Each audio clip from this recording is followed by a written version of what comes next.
Welcome to the Fantasy Football Report. I'm here with Kevin and Hasan. As always, almost always. How's it going, guys? Good. I need some Bucky Irving magic to keep rolling right now. So it hasn't been too promising as of yet, but we'll see how this goes. I need some Mike Evans magic, though, so let's get it going, baby. I need some Baker Mayfield, so if he would throw touchdowns to either of those guys, I'd be happy. But maybe both would be good. Tough scenes. Let's just get right into it, man. Jonathan Taylor rushed for 29 times today, to 218 yards and 3 scores, and the Colts' Week 16 win over the Titans. Taylor led the Colts' backfield in a monstrous rushing day, right? He broke free in the second quarter for a 65-yard score. Then his next score came on the first play of the third quarter, which is a 70-yard carry. He scored again from 1 yard out in the third quarter before Trey Sermon and Tyler Goodson started seeing some work. His 218 yards are a season high, and this pushes him over 1,000 rushing yards for the season, and also completely dusts me in a bunch of leagues. I don't know how or why this happens to good people. Maybe I did something wrong in a previous life. But guys, what are we doing here with Taylor's a top 5 option next week against the Giants. Absolute smash spot. But what are you doing with him next season? I don't know. I think last week it said 3-4 turn or something like that after this is, and then he just comes back and does this. So he still feels 3-4 turn to me, man. Yeah. I think it's one of those things where he feels 3-4 turn to us, but I guess maybe the rest of the fantasy community at large is probably going to be a little more excited about him, and this might kind of stick in their heads as something that's more repeatable, especially at the end of the season. He's going to help a bunch of people at least advance the championships. So maybe he gets bumped up, maybe I don't know, 2-3 turn. He was mid-second underdog this year, correct? Something like that, or early second. Yeah, early. So I think he takes a hit from where he was this year, but maybe this, a performance like this, kind of just is a little bit of redemption for him after the snafu last week. I think, 3-4 turn feels cheap. Although even at that price, you look at, he hasn't had, I think over the last 4 weeks, he's got 3 total targets. Right. So he needs games like this to be able to put up the kind of score you want. Maybe at the 3-4 turn, it's okay. Yeah, maybe at the 3-4 turn, it's okay to get a guy like that. But on the other hand, you see him put up this kind of game. You see the seasons we've been getting from Saquon and Derrick Henry. Maybe that incentivizes people to take him even earlier. Maybe he gets back to I don't know, man. I don't know if second round. I just threw up the NFL Stat Explorer, so this obviously doesn't have today's in it today, or today's game in it. Mm-hmm. But last few games, that's so rough, dude. Yeah, right. It's not like people are going to forget about that stretch. Yeah, even after this big game, unless he does it again and has a few more games in the well, it wouldn't be the real playoffs for the Colts, but yeah. It also says averaging 2.3 targets per game. I don't know what type of target share he had today, but obviously 2.3 targets per game isn't going to really get anybody too excited. Target share today was 0%. All right. Yeah, it was 0%, baby. He had to do it all on the ground, which was fine. It's doable, right? It was doable for him. And even again, next week, very much doable for him on the ground, right? If you look at this too, I just pulled up the FPOE, and he has not been a very efficient player this year whatsoever. Right, and part of it is just go for it, Blair. I think you go by say what I was about to say. Maybe I was going to say part of it is bad touchdown luck. Yes, which in part comes from playing in kind of a not very good offense. So yeah, some of it is luck, some of it is scheme. Mm-hmm. Yeah. Also, Bucky Irving is just doing Bucky Irving things right now, so that's kind of cool. I do need Mike Evans really badly to advance my only underdog team that has a chance of seeing next week. But even now, it's still like a pretty long shot. But I think I'm the only one with Mike Evans, and I've blocked everyone else who does. So we're sweating hard, boys. All right. Anyway, but it's beyond just playing in a bad offense, right? Like it's also part of it is just like he's also dealt with having to have Joe Flacco under center. He's also been dealing with like injuries. Bucky Irving touchdown. He's also been dealing with injuries. Like there are items that are out of his control, right? We know he's a good back, and I think both you and I said this last week, Blair. But like at 3-4, man, he's probably going to be my most rostered player next year, right? Well, like, I did think that, but he really has the profile of a pure dead zone back, doesn't he? He does, but like it's just really tough, dude. Like you do like also, and I'm thinking from like a half PPR site, like underdog, right? Like we know we can find, we know the type of profile of wide receiver and tight end that we want to hit, right? Like you don't necessarily, because it also feels like an area that's very trappish for wide receiver, right? Like I think this year, like you could take Tank Dell. All he does is get 20 plus. Exactly, joking. Exactly. Thank you. And 60 yards and no touchdowns. But that is fine because he also has this monstrous 50-point upside, right? And that's one of those things is just like you can't let someone, not many bell cows. Yeah, exactly. That's the thing. Is that like, and I feel like that's like an issue in the process, at least that we have to adjust for a little bit on half PPR sites, is figuring out how to build teams around guys like this maybe later in the draft, not necessarily pure play 0 RB. You know what I mean? Like, yes, like I think that there are guys, and I feel like there are guys who fit the dead zone profile, like, and there are guys who you don't want to let go. You know what I mean? Yeah. No, that's, I mean, yeah, I do see what you're saying, and it's a valid point. Not many bell cows out there, but if Taylor is the bell cow profile, then maybe that's not what you need to win in fantasy. Is what I'm saying. Okay, so again, so actually, here's a really fun guy. He's later in the show sheet, but let's talk about him. Devon Achane, on the other hand, he rushed 17 times for 120 yards and a score. And Dolphins' Week 16 win over the Niners. He also had 6 receptions for 70 yards. Right, Achane has been coasting on receiving volume for quite some time. Right, he has to top 100 yards on the ground this year, and his last game over 41 yards came in week 11. So today, Achane was the guy who everyone was drafting in the mid-second, right? Like the receiving role was there, the efficient rushing was there, right? And you got to hit those massive home runs, right? So this is probably got him locked in as a lock and play for next week, right? He's definitely got like an RB1 overall ceiling. Like I definitely think he is kind of in the first round like discussion for next year. I don't think he's going to get there. I think he's going to be more like going to remain net neutral where he is. But like, my question realistically is that like why you would is it really like the lack of like receiving work for JT that big of a ding to where you're like fading him in the 3-4 versus where you're taking some of the other guys in the early parts? Kevin, I feel like I've talked a lot about JT's lack of receiving. Yeah. Achane 12th in the league in receptions. Yeah. I don't know. I mean, this is such a hard one because like literally Achane just flipped from who he was last season. You know, he was efficient. Now he's just like literally just a volume play, and it's all receiving. I have to tell you guys, when I saw him take that 50-yard TD to the house, I was just fully expecting to like take a closer look and have it be like Jalen Wright or something. I'm like, did you forget he could do that? Yeah. I mean, well, we've been waiting for it all year and it just hasn't happened. Yeah. So as far as Achane being like, I probably won't have any problem drafting with the 1-2 turn. We'll see what Miami does. I feel like there's going to be some sort of changes there next season.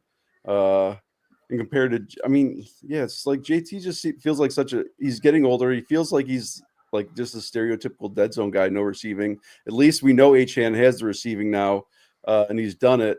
and hopefully he can turn it around. When I did that one HN piece probably like 3 weeks ago, one of the highlights of that article was that their offensive line has not been, what they were the year before. Yeah.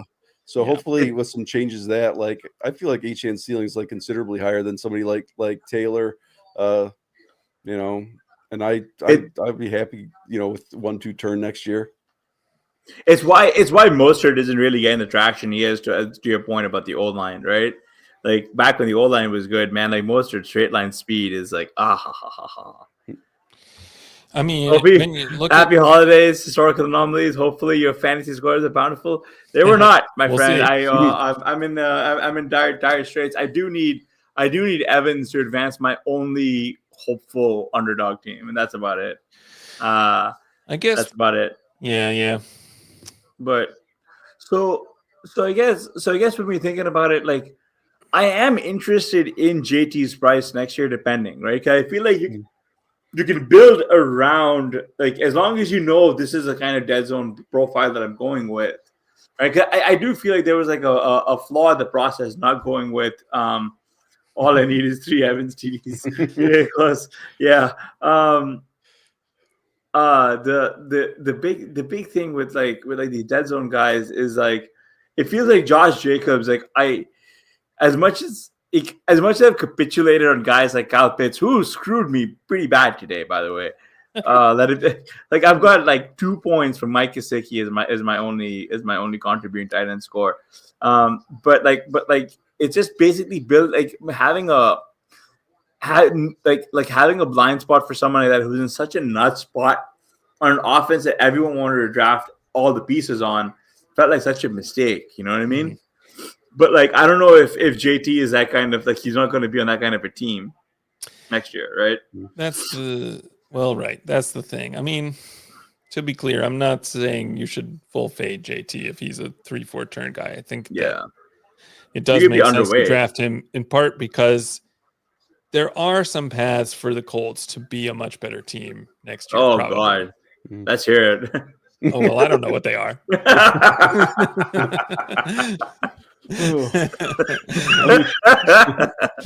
But I still feel like just even in a vacuum, even though, what do you guys feel like Jacobs' ADP is going to be next year? Like second round? Like I think just straight up, yes.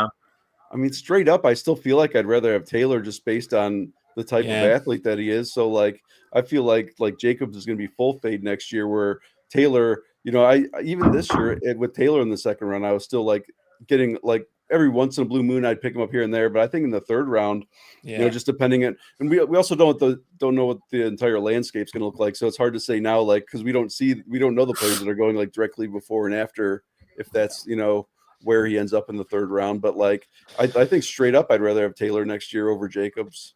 So if they're like both like early third or something, you're taking JT. Yeah, I think so. I guess based on, and that could even be a wrong take. I just, with what Jacobs has done this year, but it's just, that's more of a vibes heart thing where I just like Taylor as a player better. Sure. It's fair, right? Like with Green Bay, the guy who I'm hoping really declines in price again, so I can just go all in, is Jaden Reed, right? Like he hasn't done a lot. I think people are going to remember this, and I think his price is going to correct. He's not on the show sheet, though. A guy who we should discuss, because it looks like the future in Atlanta is here, and it's Michael Penix Jr., who completed 18 of 27 passes for 202 yards, 0 touchdowns, and an int in their 34-7 week 16 win over the Giants. Phoenix also added 4 carries for 3 yards, right? Like, it's a quiet stat line. Doesn't tell the full story. Just sort of, he looked fine. Right? His interception was actually a Kyle Pitts goal line drop. And he also had like 2 solid scoring drives that were finished off by Bijan Robinson touchdown plunges, right? Bijan, I think, is in conversation for next year's 101, right? I think I would be if offered. I think right now, gun to my head, it would probably be Bijan 101, right? Like I think, I don't know, between Bijan and Jamar Chase or Justin Jefferson would be the 3, right? The Falcons, right? like I think they're happy with this debut from Penix. It seems that the relationship with Kirk Cousins is like pretty much irreparable at this point. Like there's hopefully going to be some big plays coming in the next 2 weeks with Penix, but like I wanted to get your guys' take. Like what like is he good? It's well, it's reminiscent of a lot of recent Kirk Cousins stat lines, isn't it? Yeah, but he actually throws the ball with heat. Kirk Cousins looks like he's just man, he's got I would say that like Kirk Cousins has negative zip on the ball, but that's like somehow still underselling what he's doing right now. I didn't watch this game, but what I will say is I was skeptical of Penix coming into the season, and I probably still am, but I'm not gonna write him off after just this one game or anoint him the savior of Atlanta. Well, said differently, where are you taking him? Like he's probably going to go after all the other 5 like sophomore quarterbacks, right? Yeah. You think he'll go after McCarthy? Yeah. I guess I would take him in the. Would you take 16th? Him in the 16th, 17th, 18th, right? Yeah. Yeah, Penix had some nice touch in the ball, the historical anomalies. Pitts decided he didn't want to score and shoveled the ball to the defense in the interception. Exactly historical anomalies. And that's why I got 2 points from Gesicki on this team that may or may not advance. It's all down to Mike Evans, baby. Yeah, and kind of what Blair said. I didn't watch this game either, but just looking at the box score, like Mooney still got 6 targets, London got 8. It looks like the stereotypical thing. So, I mean, one thing it looks like, Darnell Mooney's involvement in the offense is probably more a function of the actual offensive scheme more so than just Cousins chucking the ball to him every single time. So, I do think London got hurt in this game, right? Oh, I didn't watch the game. Yeah. He suffered a hamstring injury. Oh, God. And Raheem Morris said London could have re-entered the game. But, like, they're playing against the Giants. They were already ahead by a lot. Yeah. So, right. So, hopefully it's not too serious. But he did leave the game early. So, that does have an impact on, his target share. And what we see. Who do you think the Giants draft next year quarterback? Is it Shedeur Sanders? Yeah, I don't know. Kevin has started kind of diving into these guys. Anyone stick out as a good fit with Neighbors? I mean, I know a lot of people are mocking Shedeur first, and just kind of from what I've seen, I liked Ward better, but I mean, there might be some stuff that I need to go back and look at because it seems like everybody's mocking Shedeur. The people that do this like all for a living, and I'm not as high on them, so I want to make sure I go back and look at that. But I mean, I'd say Cam Ward. Well, the people who also do this for a living were really high on Caleb, and like Drake May might look better than him. Yeah. So that's kind of where I was hoping Ward, but at the same time, like I could be missing on something on Shedeur. I mean, he seems like he's accurate. They say that he's smart. He he just knows how to play the game. But just I guess more from like an athletic or like a arm standpoint. Like I didn't see anything like super impressive with his arm where he's like got a cannon for an arm, but he might just be smart enough that he doesn't need to. All he can do is just chuck the ball to Neighbors. As long as he can get the ball to Neighbors, he'll be fine. They played. Yeah. He was doing it fine on the streets of New York. So what's the difference between doing that in Giants Stadium? Right? By the way, I know he's on the show sheet. I know we're not going to discuss him at all. So Caleb's actually looked better of late, but like just kudos to Keenan Allen, man. Like just it's an inspiration to fat guys everywhere. 13 targets, 9 catches, 141 yards in the score. Rome Odunze showed sign of life today. 7 targets, 4 catches, 77 yards. Like I am optimistic for the Bears next year, man. Like I am optimistic. I just need to know. Like I just need to know where they're going to be price adjusted. Like this is. Like the fact that Keenan is still doing it, man. Old, fat, like hamstrings made of gummy worms, and I'm surprised that he hasn't tried to eat them either. But like it's a good deal. Do you think Caleb? I mean, we're talking about the prices on a lot of these guys. Caleb's season hasn't been great, but has it been bad enough that he like falls from where he was last year? No, I that's the thing. I don't think so. Yeah. Right? I think there's enough quarterbacks who are going to go the other way that Caleb's just going to maintain where he was. Like I think that's just it. Yeah, you in on him in the what was it, 9th, 10th round? I don't know. It's a tough question. Yeah, but I mean, that is a tough one, right? I think he might. Why would you go? Bit, yeah. Why would you? Well, I think Caleb would remain, but why would you go Caleb when you could just wait just a little bit longer and go somebody else, right? Caleb or Stroud? Good question from Joe King here. By the way, I hate to say this, but like, who had a bigger like second-year drop-off, CJ Stroud or Trent Richardson?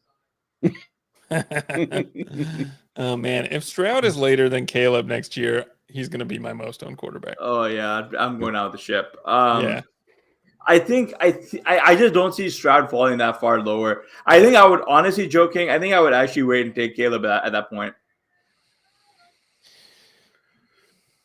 Like all else equal. Yeah. This is when did Diggs get hurt? Week 7 or week 8. Okay. And then he also lost Nico for a while. Yeah, right. Oh, I forgot that. When did Nico get hurt? Nico was, I think he was an IR for a while, and then poor Tank Dell. Oh, yeah. I know I make a lot of fun of him, but like it's just terrible. I feel so bad for that poor guy.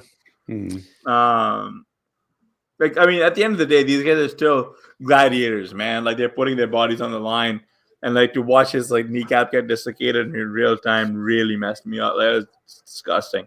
Looks like Nico got hurt in week 5. So that was, and then that was like Diggs, and then Diggs got hurt week 8, right? Then we had like, and they tried to build the whole thing out of Mixon. Yeah, but it looks like week 4 is like the last like QB1 major spike season. QB1. Well, yeah. Yeah. Well, one thing about Caleb next year as well, it looks like Keenan Allen's going to be a free agent. So it just seems like that he probably won't be back. That's just like my gut feeling. So if we're looking at, DJ Moore and Rome Odunze, I mean, obviously probably would take CJ Stroud over that, but it like kind of, like we don't know. There's so many things up in the air right now, but team coaching and that I think, and who knows? I mean, I can't really see the Texans going away. Like changing offensive coordinators. No, they've done fine. Yeah, that's the issue. So maybe a change depending on what the Bears do. Like maybe there'll be more upside to Caleb over Stroud. Because we know that they're going to lean into Mixon. He's under contract next year. If they just keep doing the same thing, like I don't know, it sucks to say, and I'm not happy about saying it, but Williams has shown propensity to run. He's had up and down games. Like I don't know, maybe the answer unfortunately is Caleb. Yeah, it is Caleb. Ben Johnson hype. Is there? Yeah. Are there rumors Ben Johnson in Chicago? That would actually be a smart thing for Ryan Poles to do, right? So he absolutely will not do it. He's not going to do it, right? Yeah.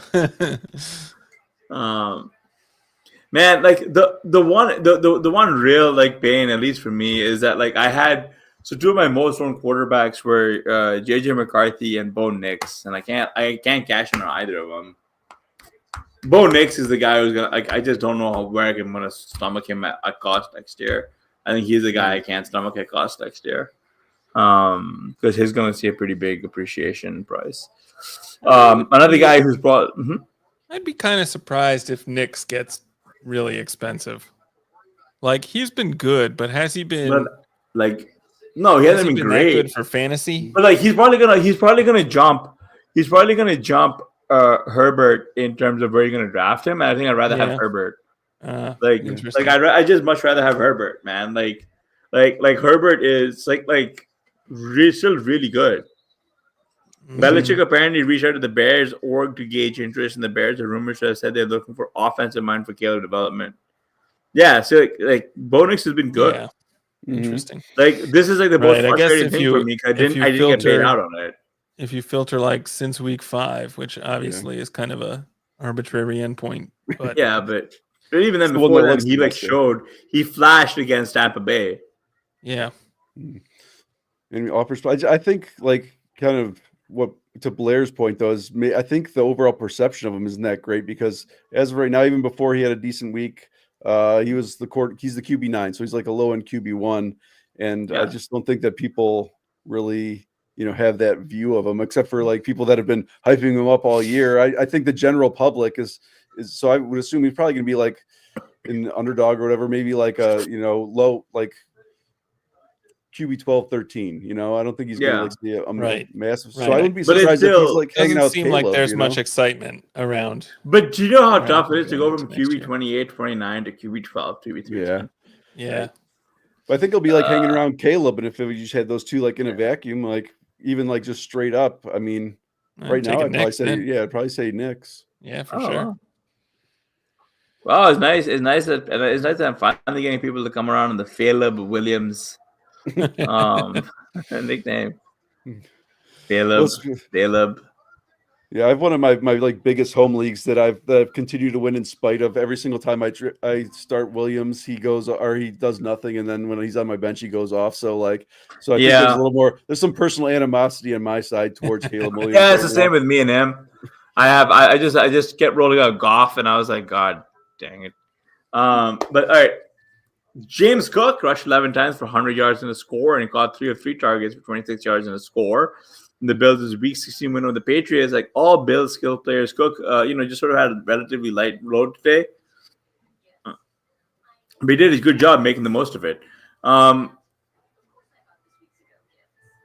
here's the thing with like James Cook is that like, where are we taking him next year? And like, do you think he can actually bring home championships for people next week against the Jets?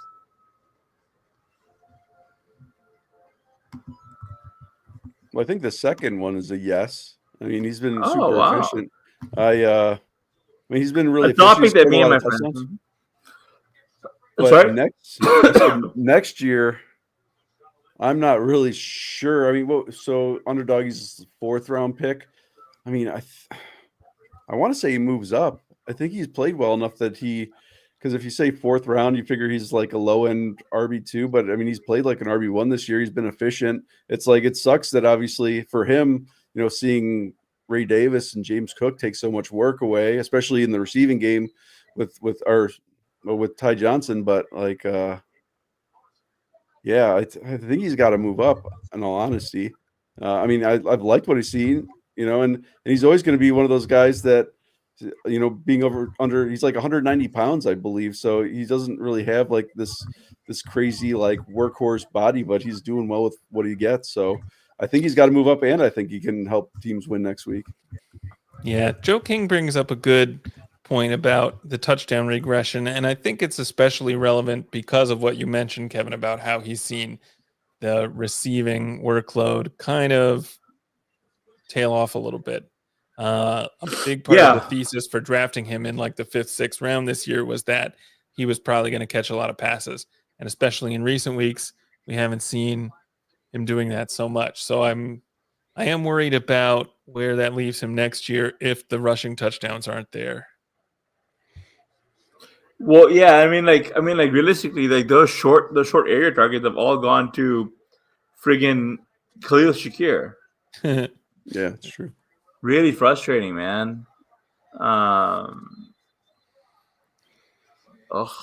It's just tough. That's a tough one. Yeah. He's got 7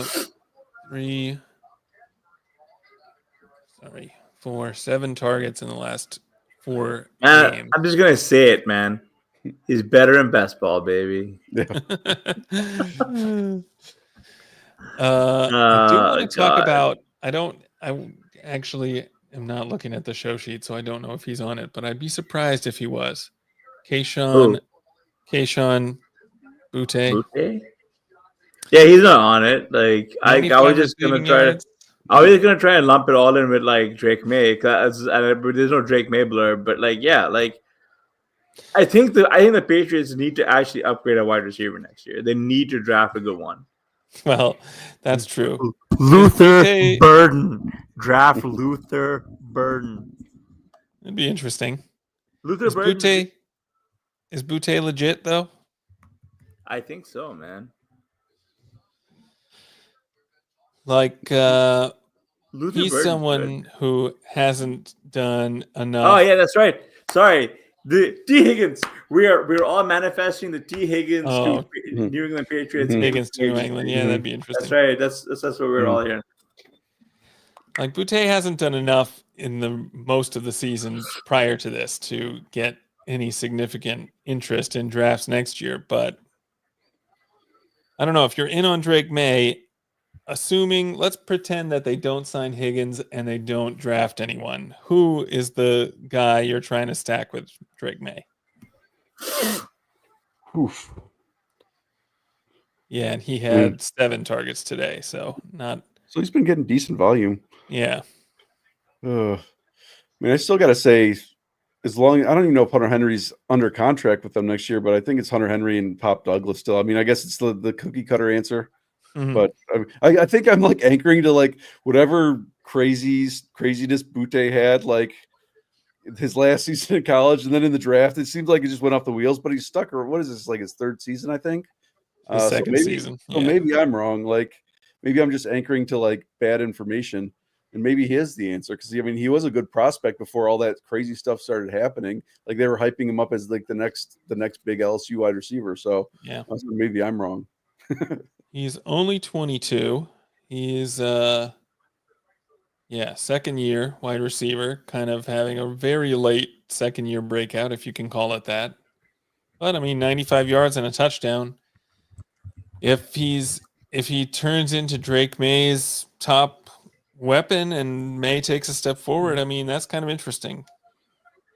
It's looking like he's kind of I don't really know much about him. I don't really watch a ton of Patriots games, but it looks like he's a deep threat. I mean, his air yards per target's 15.6, so more of a deep threat. He's better than that bum Jalen Polk, man. that I think that's something we can all agree on right there. I mean, look, like Jalen Polk. Hey, look, it's just really funny, right? Like NFL players are like the top 0.02 percentile in terms of like athleticism, elitism, and just like talent, and of everyone who plays this game. And somehow Jalen Polk is the worst of everyone who makes it to the NFL. What the heck? Right? And like that's the guy who we backed, I think. Like Kendrick Bourne seems to be being phased out. Larry Douglas, he's still around. He's not doing too bad. Javon Baker had a target. Yeah, had a target. That's right. But they do still need a true alpha, right? The Higgins is a good one. I like that. If they don't draft one, they're definitely going to have to get one in free agency, right? I mean, if they give, I guess it's the other way around. If they go for one in free agency, they won't necessarily have to draft one. Yeah, I don't know, man. Well, because like Drake May has shown a lot of talent, right? Like he's shown a lot of capability. Yeah. Like I could be on an island and maybe it'll like blow up my face, but I think he's looked good. All right, like he's looked good. I kind of wish I started him today ahead of Matt Stafford, who completed 14 of 19 passes for 110 yards and a score. And like the low output isn't because he's washed; it's just because the Rams just destroyed the Jets. They didn't have to do anything. Like why bother? It's like freezing cold here on the East Coast. Like it's ridiculous. Like I don't know, man. Like I'm hoping they get back to it next week against the Cards, but like I don't like I should be starting Drake May, right? Like I think May is showing. Can we pull him up on the Sag Explorer? Yeah. Yeah, I mean, obviously you're not putting too much stock into this game script and getting you're not worrying about Puka at all. So I think kind of same boat with Stafford, but obviously Drake May has looked better recently, so it does become an interesting question from that perspective, from the perspective of maybe May is actually worth starting in a vacuum, regardless of who else you have. I mean, obviously, if you have Joe Burrow or Lamar Jackson or something. Yeah, even writing him up last week, I do believe. Since he became a starter in week 6, he's the QB 11, I want to say, and he's averaging almost 20 points a game in that time frame. So, and even in the waivers article this week, it was between Stafford and May were the top 2 options, and I said, and even I was leaning towards Stafford just from experience, but I'm like, this could be wrong, and obviously that is something that I'm winning one of my leagues in spite of. Earlier when I referenced the team in one of my home leagues where it's Caleb, my other QB Stafford. So I keep going back between those two. And this week was a Stafford week, and it looks like I'm going to advance regardless. But May, it just seems like he is just really, really good. And even in that article, I advocated for I don't think people are giving him the credit that he deserves. Kind of like Knicks, but even maybe more exaggerated just because of how bad that team is around him.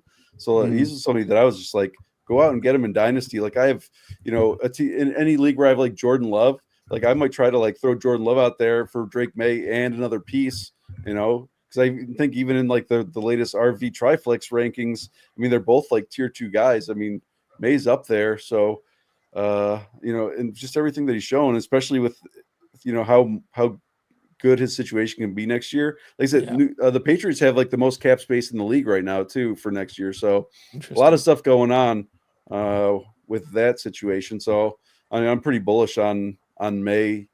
I don't know who do they have in week 17. I don't remember. I can't remember off the top of my head. Oh yeah, it's been too long since I was doing so many underdog drafts. I don't remember the correlation plays anymore. It's Chargers. Oh, well, that's kind of a rough matchup, but at home. So yeah, rough matchup. So the Bills were supposed to be too. So yeah. Now, how much does the thesis on May in the future depend on him getting some real weapons? I don't know. How much does it depend on him getting somebody like a Higgins or them drafting a first-round receiver? Are you still on May if they roll into 2025 with this wide receiver core, basically? Douglas and Henry and I mean, from what we've seen this year, I mean, he's been a low-end QB1 with them already. So who's not to say that he's gonna, hopefully you would hope that he develops a little more. So I guess the answer would have to be kind of. But I don't feel great about it. Everything. Right. But it's one of those heart versus the head. My heart's saying don't trust those receivers, but when you look at the information that we have available to us, it's I guess it's one of those things that we kind of have to roll with. Yeah. But I also feel the likelihood that they don't add any pieces is very, very, very slim.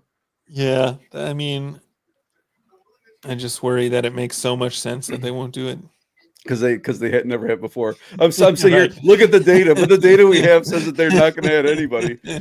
I did pull up the available free agent wide receivers on Spot Track, and so next year, just the way that they have them ranked is Stephon Diggs, Higgins, Keenan Allen, Amari Cooper, Chris Godwin, Brandon Cooks, DeAndre Hopkins, and then we get into Mike Williams, Robert Woods, Hollywood Brown, Darius Slayton. So that's kind of the crop of free agent wide receivers that we currently have, and obviously people can get cut or whatever, but so that's who they're looking at. So it's really Diggs, are they going to want to add an older Stephon Diggs? Higgins makes the most sense, Yeah, and Diggs, I mean, it's tough because Diggs coming off an ACL tear. That is it's tough to know with these Patriots, but adding Diggs off a big injury does seem like a very Belichick move, doesn't it?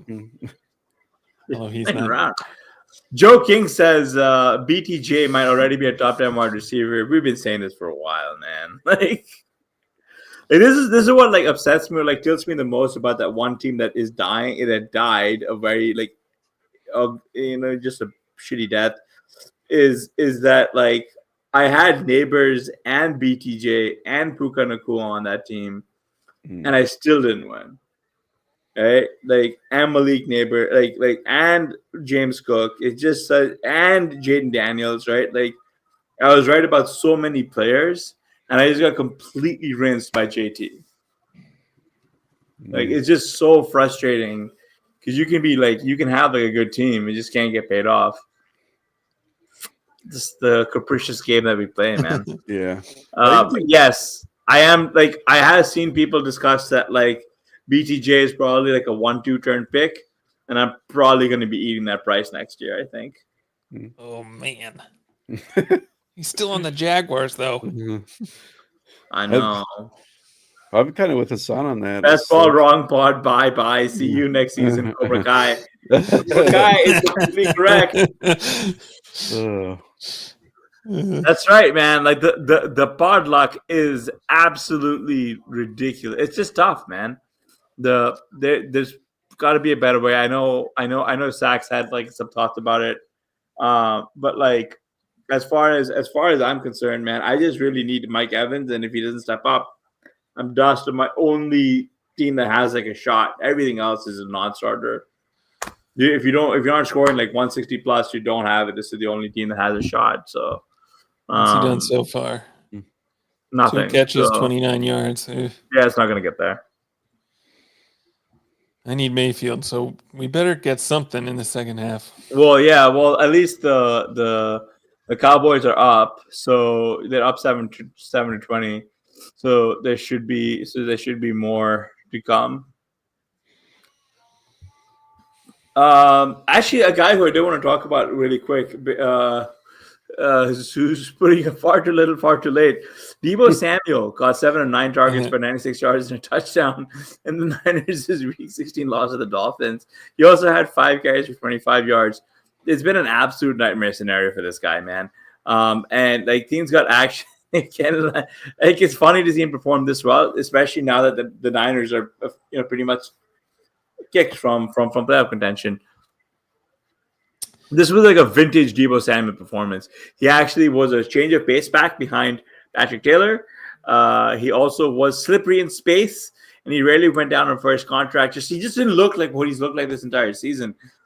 Right, with nothing left to play for, like I wonder if there are going to be points as they play against the Lions, or they're going to shut it all down. And what are we doing with Deebo Samuel next season? This is the most targets he's had in a game since week 2. So yeah, I don't know exactly what that means, but it does seem like this is the game now that's the aberration, right? Yeah, I'm super interested, even being like a big Juwan Johnson guy or Juwan Jennings guy, even though he's kind of like I've been winning in spite of him the last couple of weeks. But like really, I don't even know what the hierarchy of those guys outside of Kittle is next year. Like I don't know how to rank Kittle or not Kittle, Jennings, Deebo, and Ayuk. I feel like they're all going to be clustered together, but at what point, like round pick, still, around the pick 100, maybe like 7, 8. I really have no clue how I should even be looking at these guys for next season right now. Yeah. Man, I'd be pretty surprised if Deebo's all the way even at round 7, but definitely could. Yeah, I think it's just a big old cluster. It's a quagmire there that, and I don't know who. I mean, I don't know who's best outside of Kyle Shanahan. Who's best equipped to kind of sort the situation out, because Ike's been hurt all year. Jennings jumps in. There's just so many variables that are going on in this backfield. Deebo looks terrible. Deebo's got to be getting up towards like 30. It's just there's a whole lot of stuff going on there. And then there's always Kittle, and then there's going to be CMC coming back. Like I really don't know what to do with this team next year. Especially Deebo's turning 29 in like 2 weeks. Yeah. I mean, I think that's right. It is going to be a messy situation. It kind of always is a messy situation, but we live with it because this offense has historically been so good that you end up getting paid off anyway, even if you have enough spike weeks from Debo, even if, sometimes he gives you a dud. And that's, I think, what we've been missing this year. But this year should have been like the Debo pop off season. Yeah. Right? Like, it wasn't. In fact, it just looked even worse. Like, I think Cobra Kai is making a good point that like you've got a bunch of wide receiver threes, so like basically from wide receiver 25 to 45. Maybe you take the cheapest guy. I do think the cheapest guy on this roster is probably going to be Brandon Ayuk next year. Ayuk did not look like he was good at all. Like, I wonder what you do with I think CMC is still going to be a first rounder. He has to be, right? I don't know. I think he's still. I think he's still going to be a first rounder. With I mean, just the public at large and most fantasy drafters, I think that name is enough to keep him, 8 to 12 back there. Yeah, that's probably right.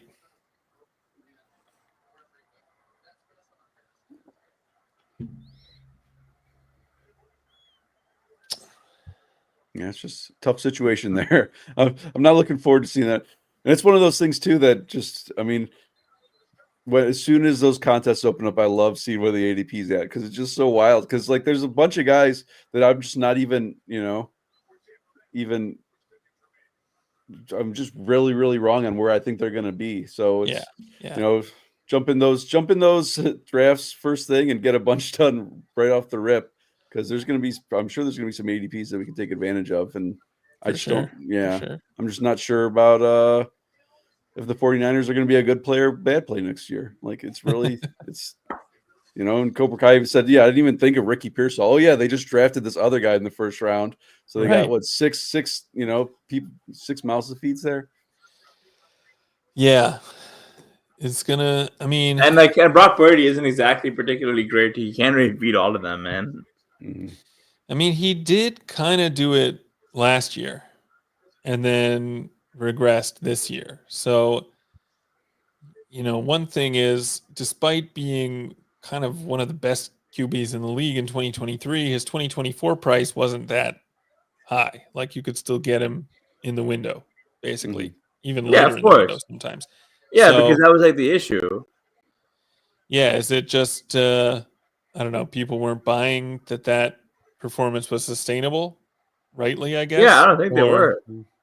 Yeah, so I mean, if he's I don't know, 13th round in underdog in 2025, is that like a smash price, or what are we thinking?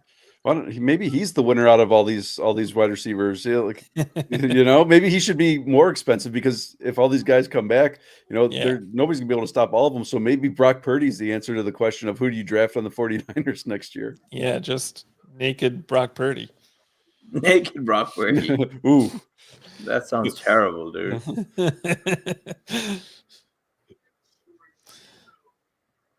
All right. A guy who we need to actually give his flowers here is Jameson Williams. He got 5 of 7 targets for 143 yards. The Lions' Week 16 win over the Bears. He also had 1 rush for 7 yards. Most of this damage actually came on one massive 82-yard heave from Jared Goff. He just got behind. I mean, deep shot, right? Catches it, takes it to the house, right? Like, the better question here on Williams is like next season, right? Like, he's a pure play, better and best ball kind of cat, but he's shown a lot of like better. I don't know, like he's shown a lot of like usable weeks this year, and I don't know, like, do you think he's actually due for the regression and ARSB starts taking over? Ooh, I don't know. I mean, I kind of think Williams definitely so far has been a threat to Laporta. We've seen that. I think maybe he is to ARSB too. I mean, he had what, 7 targets today? He's had 7 targets in 4 of his last 5 games.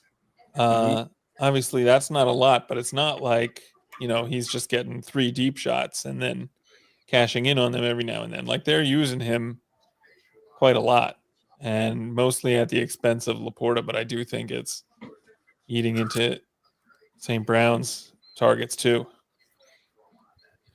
Yeah, and we did mention Ben Johnson earlier. You know, like it's pretty much. Well, I think everybody thought it was a foregone conclusion that he was going to leave last year, and he didn't. But I think like this year, for real, he's going to be leaving. So it'll be kind of interesting to see like how much, he was, responsible for these guys, and like what's going to happen after he leaves. Because maybe there's just somebody else, right behind him, like the quarterback's coach or whoever that comes up right behind him and just kind of keeps the same system and knows the the intricacies of it, and that they don't fall off that much, or they could completely take a step back entirely. So it'll be interesting to see exactly how responsible Ben Johnson is for making these guys what they are. I think our ARC or Amon-Ra is going to be fine, because obviously him and Goff, you just chuck the ball to this guy, let him do work after the catch. But like the manufactured touches to Williams seems like that's something that could be somewhat volatile if that's really part of Johnson's scheme.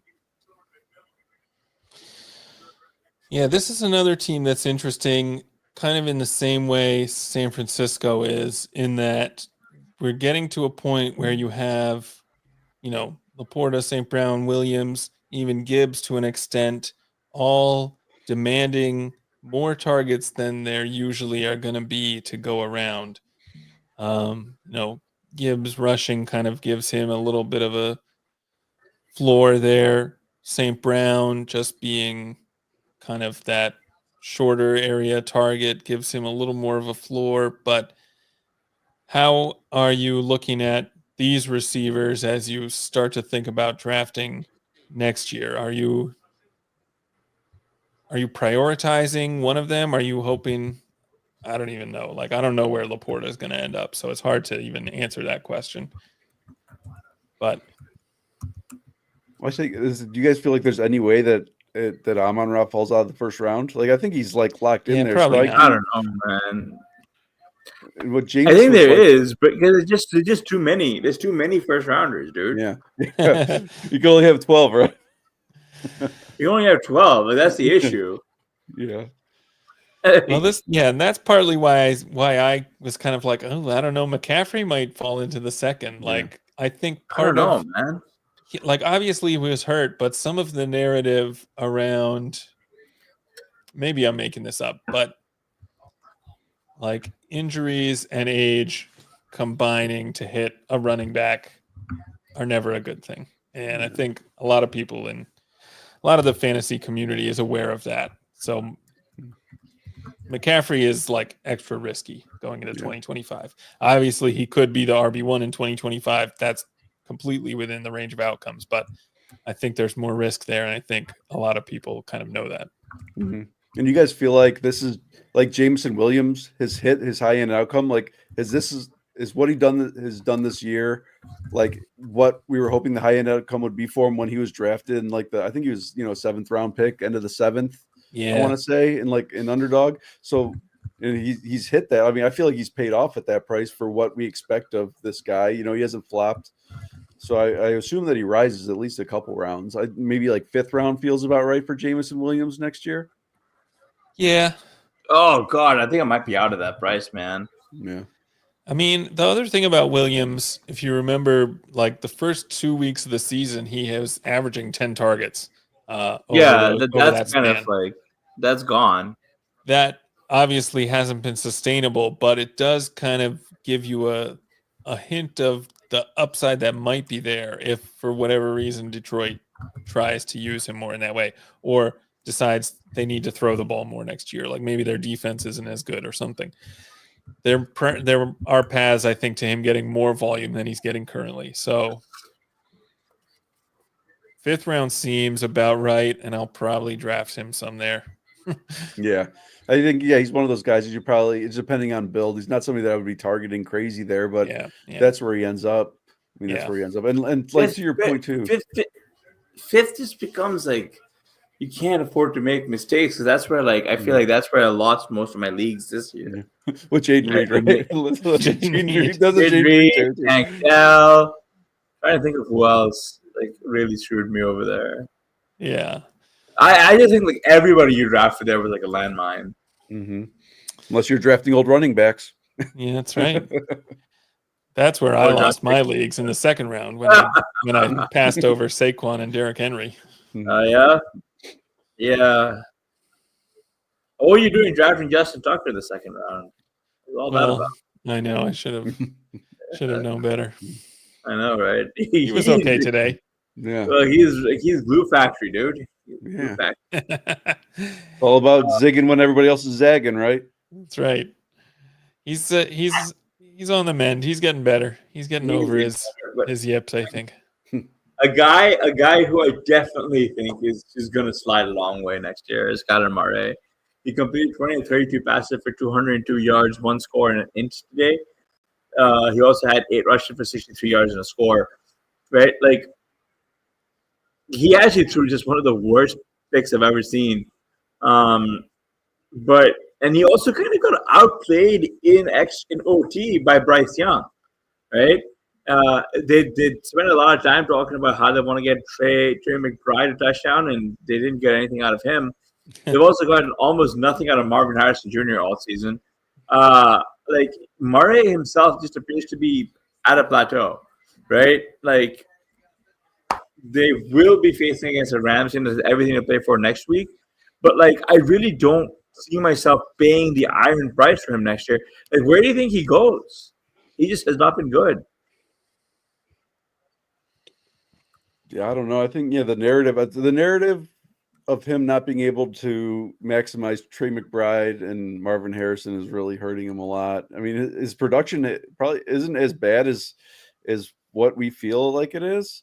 So I don't know. I mean, like, I don't know where he goes. Do you think he goes behind Caleb and Bo Nix? Yeah, I think so too. I think that's correct. Oh man, that's tough. I mean, he did have 63 rushing yards and a touchdown today, which kind of is going to keep him relevant for fantasy this week. And I think it probably gives him kind of a floor for his price going into next year. That's something. Oh yeah, Kevin just brought up the Stat Explorer with his rushing yards. That's something we haven't seen a lot from him lately. So it's nice to see him doing a little bit more rushing this year. Hopefully he keeps that up. I think that's always been a big part of his value that he hasn't always been able to deliver on. So something's wrong with the Cardinals offense too. Yeah. And it feels like I guess the football fan community at large is kind of turning their, not turning their back on him, but turning on him. Well, good. It's good because like he's capable of so much more. Like I haven't seen him. Like I am excited for I am going to be in on Marvin Harrison Jr. next year. I think he's going to. I think I think the way you play it is you just got to like bounce on him before people realize. Before like Matt Harmon puts out a reception perception, he's had a phenomenal season. Right? Like everybody comes out of the woodwork, you just got to bounce on him when he's like 5th round Marvin Harrison and just walk away. I think both of these guys are interesting to think about from a dynasty perspective because like Harrison's value, I bet, is going to be pretty robust. I don't think you'll be able to get him for cheap. You can't get him at all, man. You can't. But Kyler, you might be able to get for a pretty big discount. And if I am not like I as a Kyler Murray guy who has him in a bunch of super flex leagues, my only quarterback, you're not getting him off. Like I need like 2 firsts. Wow. Okay. Like I can't afford to like give him up. Yeah, I mean, I probably still have him on some dynasty roster somewhere, but I mean, I think that's what makes Superflex so unfun is because like all these quarterbacks get so hyped, right? Like you just can't like you spend a lot on just like garbage quarterbacks. Yeah, that's true. I'm just wondering, like, could you? Yeah, Superflex is tough. Could you get Kyler for less than a first? In Superflex? Yeah. No, not at all. I don't think you could. Oh. So he's not going to fall that far. If you see Kyler Murray like get traded for less than a first in the Superflex Dynasty League, it's time to quit the league. I mean, I might consider trading him for a first straight up, but maybe that's dumb. It just seems like there's going to be a pretty big delta between Harrison's value and Murray's value that we should be able to exploit in some way if we think Harrison's going to actually be fine next year. And I mean, McBride's going to have some touchdown regression next year. Yeah. I don't think his value is falling off too much in Dynasty. No, so I think Murray. I think it's like Brock Bowers and McBride going to be the QB2, right? TE2, right? For Dynasty. Yeah, exactly. So, I mean, in order to kind of have any confidence in that value, you have to project him to score more touchdowns.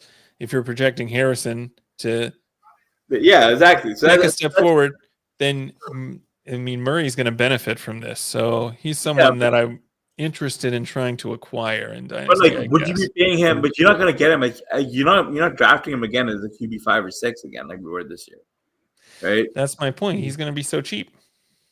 Well, how is it cheap? You're not drafting him as the QB 5 or 6? No, but he's probably going to be like QB 9. He might be somewhere like he might. Like, I think his fair value, his intrinsic value, should be later than Bo Nix and Caleb Williams. But I do think that he's going to go ahead of them. Does that make sense? Like he should be valued lower, but he's going to not. He's not going to regress that far. Does that make sense? Yeah, I think he might go lower than that. I know it sounds like I'm speaking out of both sides of my mouth. But what I'm saying is like an intrinsic valuation that I'm discussing, and then there's also a market-based perception that I'm discussing. Yeah. Right. So these are two totally different valuations, right? The intrinsic value should like be lower than Nix and Caleb, but because we live in a world where ADP does dictate exactly what pricing looks like, them taking into account what market-based like perception should be, he is going to go earlier than that. Steve Garza says, so I'm up 26 points. My opponent has Miller and McManus. Do I win? Who is Miller? Kendre? Yeah. God, I would hope so. Well, Kendre's going to start, right? And also, he's the man. I don't care about Kendre. All my Kendre teams are dead, dude. I want Kendre Miller to get like 4 touches. I want Jamal Williams to get like 29. Oh man! Get Dennis Allen back in here; it'll happen. Yeah. Can you rehire coach? So Kendre is the. I don't know. That's a good question for kind of your expectation for Kendre, because it does seem like obviously he's been hurt a lot of the season, but even after Dennis Allen left, it wasn't like he suddenly became a thing. So maybe Jamal Williams does something. Yeah.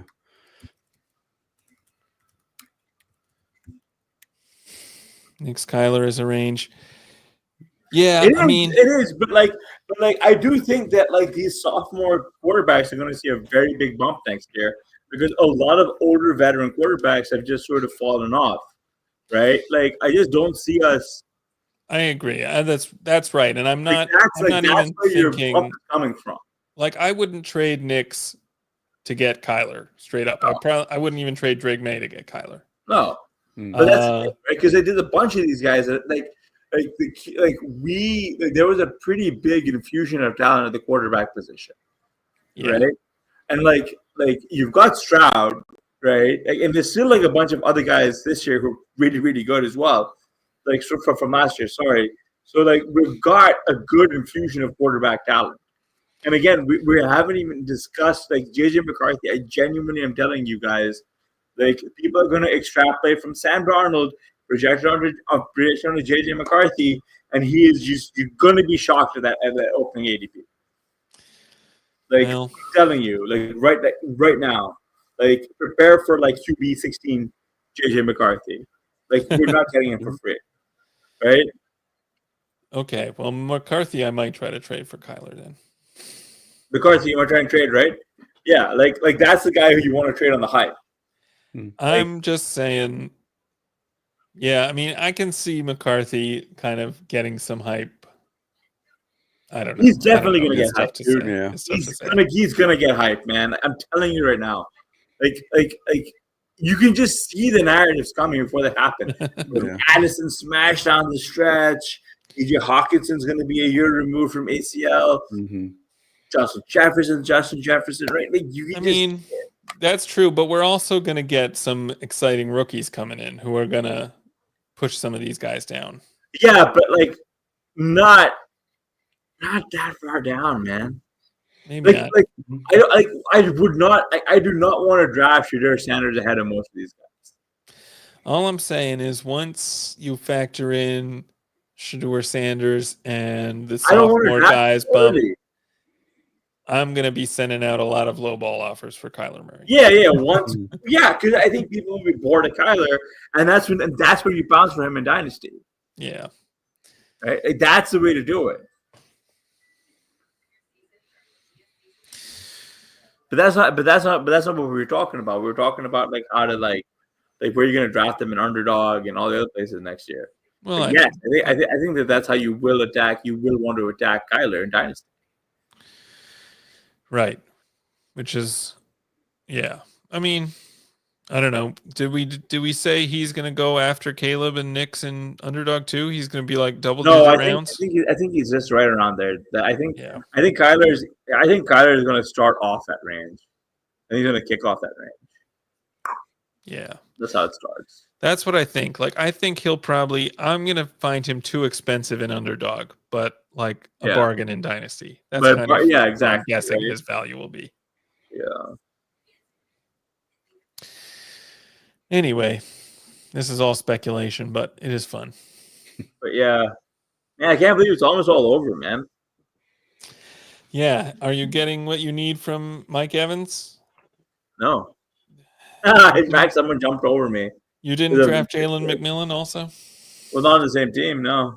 I guess one of my McMillions teams went from 8th place to 7th place. There we go. Oh, then you change the payout. Yeah, folks will want to stack Kyler. Joe King is right. I do think folks will want to stack Kyler. Right. Yeah, that's true. I mean, Harrison's still going to go early. McBride is going to go. I mean, he's the tight end too, I would guess. So you're still talking about Kyler pretty early. Yeah. But yeah, I mean, with that, we can probably. It's sad, man. It's coming to an end. Hey, but we got playoff best ball. We still have Dynasty. We're gonna have fun. We're gonna still rock this till the Super Bowl. So we're around. Well, yeah, we'll be around. We're around. We'll do something fun. I don't know. I don't know what the plan is for the podcast going into the off season, but we'll definitely. We got to do some drafts. We got to do some early, never too early best ball drafts. We got the playoff drafts coming though. We're gonna get the stat chasing guys on. We're gonna get the stat chasing guys on. We're gonna yell at each other about it. We're gonna do a few of those. Definitely, we got to do some of the playoff ones. Those are probably my favorite contest in all of fantasy. Are the FFPC playoffs? FFPC, yeah. I gotta get over to all the various Boomer restaurants to start getting the Boomer Opto up and calibrated. I will say from a personal perspective, at least for tomorrow, the thing I am interested in mostly is to see whether or not they're going to actually unleash Jaden Reed. And then we got Christmas, baby. We getting any prime rib on the menu? Tenderloin roast, maybe. Mm-hmm.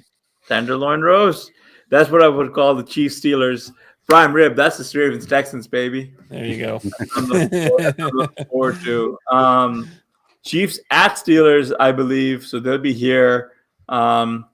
If anybody cares, I'll try and go see what they're all doing. But I am excited for the Ravens-Texans game. I'm hoping the Texans actually start throwing the football. It's good. This is going to be a good week, man. There's a lot of football on. The Texans have to throw the ball, don't they? They have to throw the ball, man. They have to, right? They don't have a choice. They have to. But yes, and please tweet at us or send us your Blue Sky. Show us your Christmas plates. Show us your winnings. We need to see some winnings because we need to see some winnings. We won't be able to see them otherwise. It's not see them on social. We can't see them at all. Yeah, it's not. Nothing's happening here. I promise you. I chased him with JT. Yeah, no, it's all good. Well, it'll be fun. Yeah. We should have some success in the playoff contest. We usually do well in that one. We usually do. We do all right. Free roll our entry for the next year that we end up losing. That's usually how we wind up in the FFPC redraft streets is via the playoff side. Yeah, there you go. All right. Well, thanks everyone for joining. Remember to like and subscribe and leave a rate and review the podcast. And that's online. Yeah, definitely. And subscribe to RotoViz if you're not already on there. We'll have some FFPC playoff challenge stuff. We've still got all the in-season stuff, but big stuff we're having. Kevin's already started some of this, are the playoff college football playoff previews. Some of those games we're getting into the prospect season. That's right. It's already prospect season, and we've got a lot of cool stuff coming on that. So definitely stay tuned for all of that. Anything else I'm forgetting? Nope. Just enjoy the holidays, everybody. Thanks for tuning in. Happy holidays. Definitely happy holidays. Merry Christmas. Happy New Year. We'll probably see you before then, but happy Hanukkah. We'll see you before then, though. Absolutely. All right. Take care, everyone. Thanks for watching.